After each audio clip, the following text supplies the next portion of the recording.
Selamat pagi, bersama saya, Cindy Raja. Mari awali aktivitas dan pelayanan Anda melalui renungan pagi bersama Allah di waktu fajar. Dengan doa dan bimbingan darinya, kita dapat diyakinkan bahwa pada hari yang mulia itu, ketika Yesus kembali untuk mengklaim miliknya, bahwa kita akan menunggunya di sana dengan tangan terbuka dan disambut ke hadiratnya yang kekal. Ditulis oleh Ellen G. White bersama Pendeta Denny Kanajo. Selamat mendengarkan. Shalom, selamat pagi para pendengar yang diberkati oleh Tuhan dimanapun Anda berada saat ini. Kita akan sama-sama mendengarkan firman Tuhan melalui audio renungan pagi pada tanggal 13 Mei 2022 dengan judul Saya Tidak Akan Memberontak Lagi. Sebelum kita melanjutkan bacaan renungan kita pada pagi hari ini, kembali saya mengajak semua para pendengar yang setia untuk berdoa bersama-sama.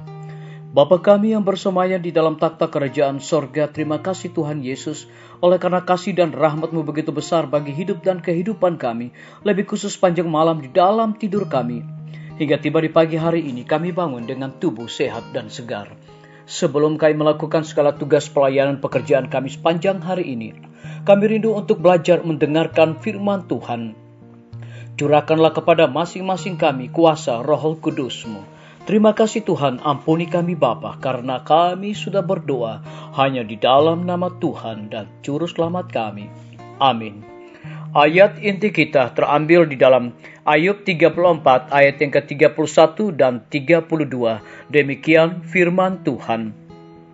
Tetapi kalau seseorang berkata kepada Allah, aku telah menyombongkan diri, tetapi aku tidak akan lagi berbuat jahat. Apa yang tidak ku mengerti, ajarkanlah kepadaku. Jikalau aku telah buat curang, maka aku tidak akan berbuat lagi. Mari kita ikuti penjelasannya. Datang dengan sepenuh hati kepada Yesus, bertobatlah dari dosa-dosamu, buatlah pengakuan kepada Allah, tinggalkan semua kesalahan, dan engkau mungkin layak untuk menerima semua janjinya bagi dirimu. Saat yang mengerikan itu akan datang, di mana kecaman dan murka Allah akan diucapkan terhadap semua yang telah bertahan dalam ketidaksetiaan mereka kepadanya. Ini akan terjadi ketika Allah harus berbicara dan melakukan hal-hal yang mengerikan dalam kebenaran melawan para pelanggar hukumnya. Tetapi engkau tidak perlu berada di antara mereka yang akan datang di bawah murka Allah. Sekarang adalah hari keselamatannya. Terang dari salib Kalvari sekarang bersinar terang benderang, menyatakan Yesus korban karena dosa-dosa kita. Saat engkau membaca janji-janji yang telah saya berikan di hadapanmu, ingatlah bahwa itu merupakan ungkapan cinta dan belas kasihan yang tak terkoyakkan. Hati yang agung dari cinta yang tak terbatas ditarik ke arah orang berdosa dengan belas kasih yang tak terbatas.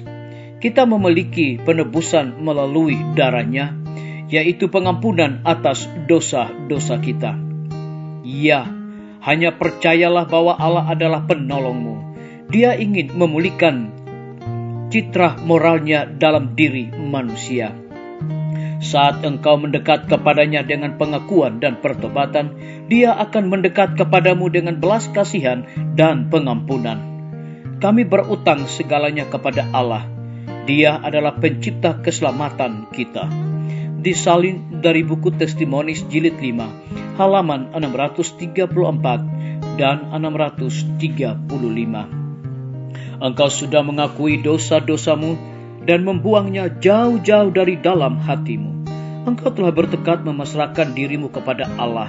Sekarang datanglah kepadanya dan mintalah Dia membasuh dosa-dosamu serta memberi hati yang baru bagimu. Lalu yakinlah bahwa Dia melakukan ini karena Dia telah menjanjikannya.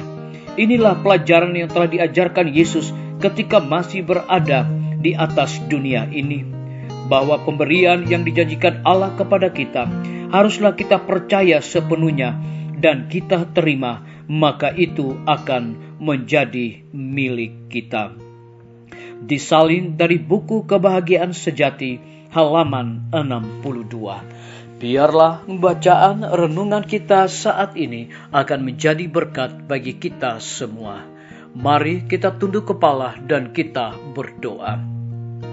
Bapa kami yang bersemayam di dalam takhta kerajaan sorga, terima kasih Tuhan Yesus oleh karena firman-Mu di pagi hari ini memberikan satu kekuatan, berkat dan motivasi bagi kami untuk melakukan segala tugas pelayanan pekerjaan kami sepanjang hari ini. Lebih daripada itu memberikan penekanan khusus kepada kami. Ya, hanya percaya bahwa Allah adalah penolong-Mu. Terpujilah nama Tuhan. Pada pagi hari ini hamba berdoa untuk pemerintah kami. Tuhan memberkati Bapak Presiden bersama Wakil Presiden, para menteri dan seluruh stafnya, Bapak Gubernur bersama Wakil, Bapak Wali Kota bersama Wakil, Bapak Bupati bersama Wakil, Camat dan seluruh stafnya, Kepala Desa, Lurah, RT, RW, dimanapun mereka berada saat ini. Mereka sangat membutuhkan pertolongan kuasa Tuhan yang ajaib. Curahkanlah hikmat dan pengetahuan sorga, agar mereka dapat menjalankan roda pemerintahan di tengah-tengah pandemi saat ini. Biarlah itu boleh sesuai dengan amanat dan titah daripada Tuhan sendiri. Kami teringat para tim medis. Tuhan berkati dokter, perawat, bidan, semua para pekerja kesehatan yang sedang bekerja dan melayani di setiap rumah sakit, bahkan puskesmas yang ada di Indonesia.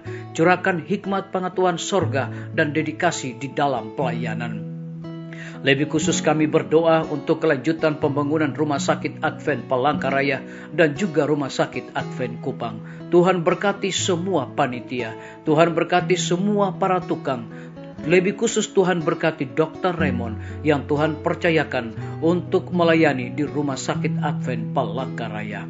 Kami juga berdoa untuk pimpinan-pimpinan organisasi gereja Tuhan dari tingkat yang tertinggi sampai kepada gembala jemaat dimanapun mereka berada. Saat ini mereka membutuhkan kuasa Roh Kudus di dalam pelayanan mereka. Kami juga berdoa untuk lembaga pendidikan, guru-guru, kepala sekolah dan setiap siswa. Biarlah hikmat pengetahuan sorga Tuhan berikan kepada mereka untuk mendidik anak-anak untuk memiliki karakter Yesus Kristus. Kami menyerahkan TNI, Polri, PNS, wira swasta, petani, pedagang, nelayan, ojek online, dan saudara-saudara kami yang ada di dalam penjara. Kiranya Tuhan lindungi mereka, lawat mereka, cukupkan kebutuhan mereka, dan berikan sukacita bagi mereka untuk melakukan segala tugas mereka. Kami berdoa untuk para pendengar yang setia dimanapun mereka berada saat ini yang berulang tahun. Biarlah dengan bertambahnya usia yang Tuhan percayakan dalam hidup mereka, mereka selalu bersyukur dan melayani Tuhan senantiasa.